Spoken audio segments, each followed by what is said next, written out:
In a fresh turn of events, the Russian Defense Ministry has released new footage to counter Ukraine's claims. A video shows Viktor Sokolov, the commander of Russia's Black Sea Fleet, attending a video conference. This comes a day after Ukrainian special forces said they had killed him.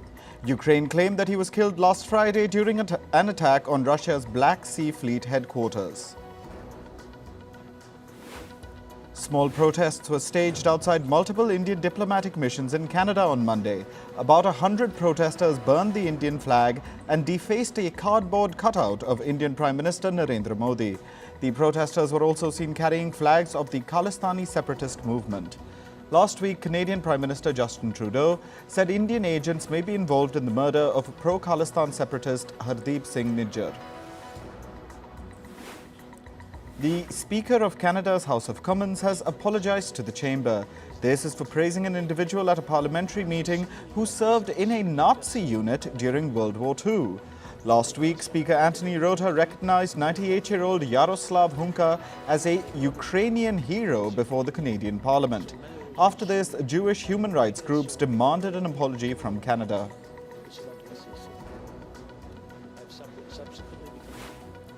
South Korea put on its first large-scale military parade in a decade. Weapons ranging from ballistic missiles to tanks were displayed during the event. The parade marked South Korea's Armed Forces Day. It's usually a muted affair.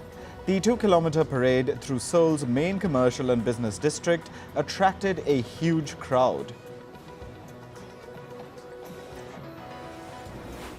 Meanwhile, the country hosted senior diplomats from China and Japan in a rare trilateral meeting.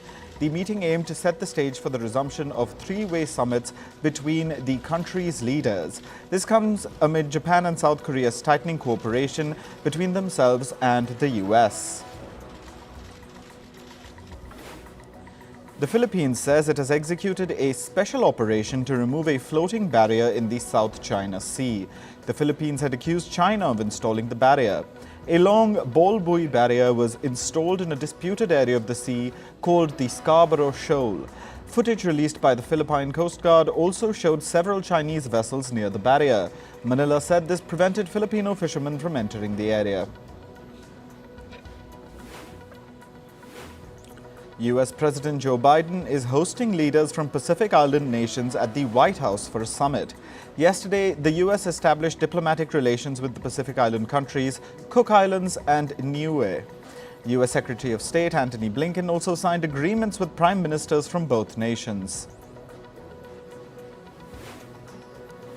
A large fire broke out after an explosion at a fuel depot in Nagorno-Karabakh. Local reports say the incident has left at least 20 dead and injured more than 290 people. The majority of the victims were in severe or extremely severe conditions. It was not immediately clear what caused the blast. Nagorno-Karabakh is a disputed area in Azerbaijan, which is home to mostly ethnic Armenian people. Tensions have flared up in the region after Azerbaijan reclaimed full control of it last week. Meanwhile, more Armenian families continue to exit the disputed region. The Armenians of Karabakh began fleeing last week after their forces were defeated.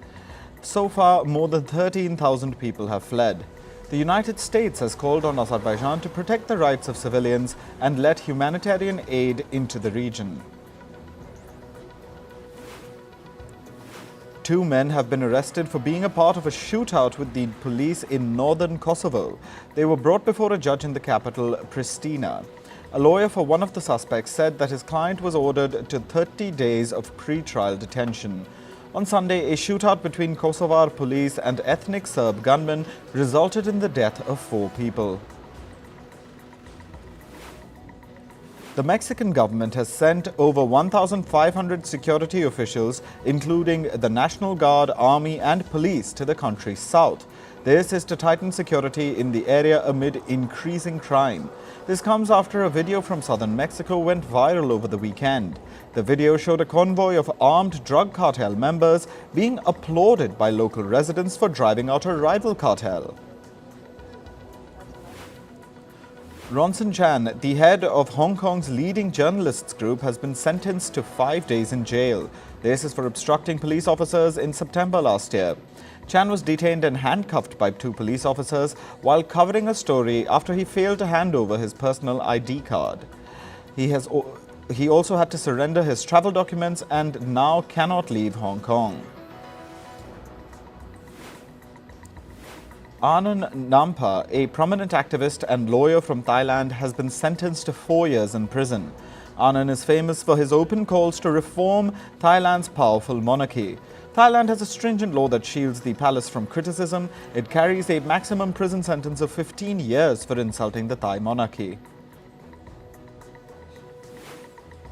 In climate news, an intense storm struck the South African city of Cape Town yesterday. Officials say several people are missing and search operations are underway. Heavy rainfall also brought flash floods and damaged houses and buildings. Officials have issued a warning indicating the possibility of further flooding. Heavy rainfall caused a river to break its banks in the Central American nation of Guatemala. Officials say at least 6 people were killed after several homes were swept away by flash floods. Almost 15 people are still missing as rescue operations are underway.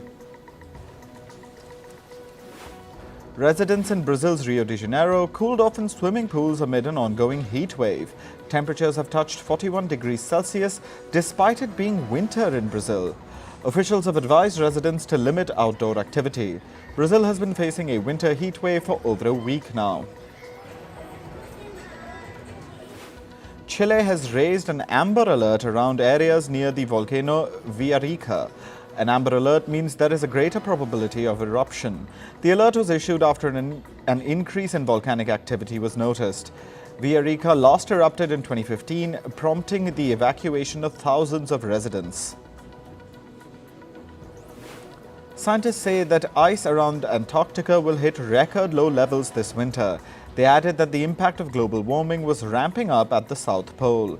Researchers warn that the decline in ice can have dire consequences for animals like penguins. French President Emmanuel Macron unveiled a new ecological plan worth almost $9 billion yesterday. Macron says the purpose of the plan is to reduce greenhouse gas emissions in France by 55%. Macron added that France will end the use of coal for powering electricity by 2030. Australia is on track to add 3 gigawatts of rooftop solar capacity in residential buildings to its electricity grid. At least 160,000 households got rooftop solar systems this year. Australia says the demand for residential solar panel systems has risen by almost 40%. Now on to business and tech news. US President Joe Biden has said that the black community would suffer the most in case of a government shutdown. This can happen if the US Congress does not provide a funding plan before September 30th. Congress must approve new spending bills before that deadline. Failing to do this can cause large swathes of the US government to temporarily close on October 1st. Meanwhile, Biden said he supports America's United Auto Workers Union strike against the Detroit 3 automakers. Biden added UAW workers should benefit from the industry's rekindling growth post the pandemic slump.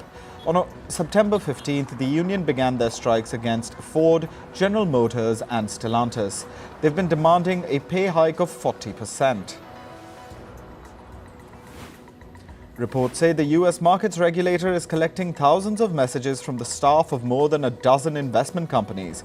These included conversations via platforms like WhatsApp, Signal and other messengers. This comes as the Securities and Exchange Commission escalates its probe into the use of private messaging apps for official work. Authorities in China have reportedly ordered a senior banker at financial firm Nomura Holdings to not leave the country. Charles Wang Zhonghe has been given the exit ban. He's the investment banking chairman of Nomura's China business. It was not immediately clear when the exit ban was put in place. The pilots' union at Australia's Qantas Airways has demanded that the company's chairman, Richard Goyder, resign. The Australian and International Pilots Association has written to the airline's new CEO, Vanessa Hudson, regarding the issue. The AIPA represents most of Qantas's roughly 3,000 pilots.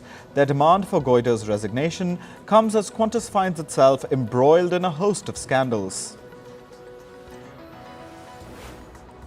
Amazon executive Dave Limp will take over as the CEO of Jeff Bezos' space company, Blue Origin. This is after its present chief, Bob Smith, steps down near the end of this year. Limp will take over his new role on December 4th. He was a former senior vice president at Amazon who led the company's consumer devices unit. Apple's supplier Pegatron has paused operations at its factory in the southern Indian state of Tamil Nadu. The company has asked its workers not to report to work for the second day straight. This comes after a fire had broken out in the factory on Sunday. The fire has since been put out. Amazon Prime Video has said it will roll out advertisements on its platform from next year. The US tech giant has said that ads will be introduced in the US, UK, Germany and Canada in early 2024. They will then be expanded to France, Italy, Spain, Mexico and Australia later in the year. Amazon has also said that it will hike the prices of its ad-free subscriptions. Amazon says it will invest up to $4 billion in the artificial intelligence startup Anthropic. As a part of the deal, Amazon's employees and cloud customers will gain early access to Anthropic's technology. This comes as rivals like Microsoft and Google are also strengthening their foothold in the AI sector. OpenAI's Chat GPT is due to get a major update. This will enable the chatbot to have voice conversations with users and interact using images. With this, ChatGPT is now expected to compete with the likes of Apple's Siri and Amazon's Alexa. Moving to sports, let's start with the Asian Games updates. India have secured another gold medal. The mixed equestrian team beat China and Hong Kong in the dressage event. This is the first time in 41 years that India have won a gold in a horse riding sport at the Asian Games. India's Neha Thakur won a silver in the girls' dinghy sailing event. The 17-year-old Indian lost to her Thai opponent by 11 points. Thakur narrowly edged past her Singaporean opponent by 1 point to secure silver.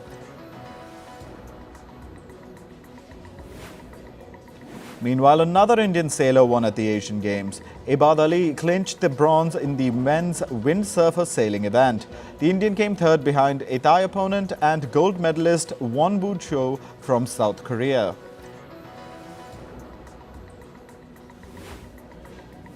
Moving on to other sports now. In cricket, Pakistan's cricket squad were issued visas to travel to India yesterday. The Pakistan team will arrive in India tomorrow for the Cricket One-Day International World Cup. Pakistan will play their first warm-up match against New Zealand on Friday in the Indian city of Hyderabad. Sri Lankan all-rounder Wanindu Hasaranga is likely to miss the Cricket World Cup. The team's doctor says Hasaranga has not yet recovered from a hamstring injury that he suffered last month. Hasaranga's absence would be a major setback for Sri Lanka. He was the leading wicket-taker for his team in the last two T20 World Cups. In football, the US women's team beat South Africa 2-0 in yesterday's match. The game was an emotional one as the US squad bid farewell to their star player Megan Rapinoe. The 38-year-old striker played international football for 17 years. She played for the US national team in 203 games and scored 63 goals. Rapinoe also captained the American team when they won the 2015 and 2019 Women's World Cups.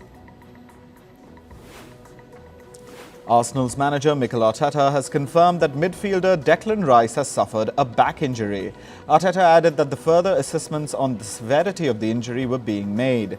Rice has now become the fifth big player in Arsenal to be injured this season in a big setback for the Gunners. In Ligue 1, hosts Paris Saint-Germain beat Marseille 4-0 in yesterday's match. Ashraf Hakimi scored early in the 8th minute to give PSG an early lead. In the 23rd, striker Kylian Mbappe suffered an ankle injury and was forced off the field. Before half-time, PSG increased their lead with a goal in the 37th. In the second half, Goncalo Ramos, who replaced Mbappe, scored a double for PSG as they put up a commanding display. MotoGP riders say they're happy with their experience in India. The Grand Prix of India winner Marco Bezzecchi says he really liked the track. He lauded the Indian fans and said that he really enjoyed how loud they were. Marco Bezzecchi was the winner of the inaugural Grand Prix of India, which took place on Sunday. In golf, Bryson DeChambeau won the Live Golf Chicago title. He beat India's Anirban Lahiri by one shot to clinch the title. Along with the trophy, the American took home a cash prize of over $4 million. This is DeChambeau's second Live Golf win. He also won the Live Golf Greenbrier in August.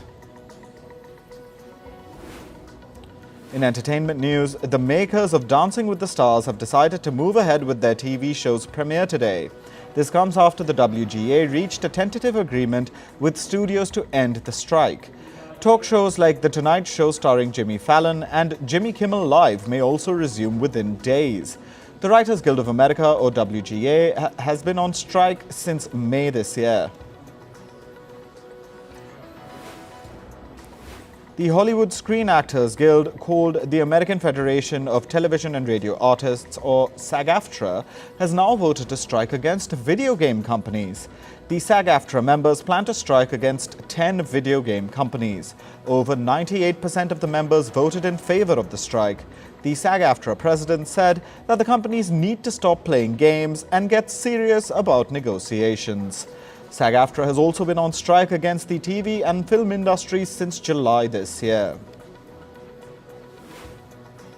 American comedian and actor Kathy Griffin took to social media and accused comedian Russell Brand of sexually assaulting her friend.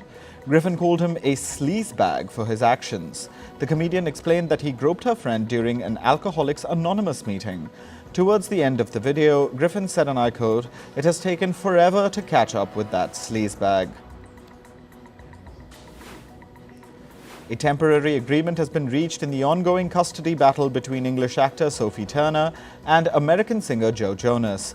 Turner and Jonas have made the decision to keep their daughters in New York City. The reports come days after Turner lodged a complaint against Jonas, saying that he wrongfully retained her daughters by withholding their passports. Earlier this month, Joe Jonas and Sophie Turner decided to separate after 4 years of marriage.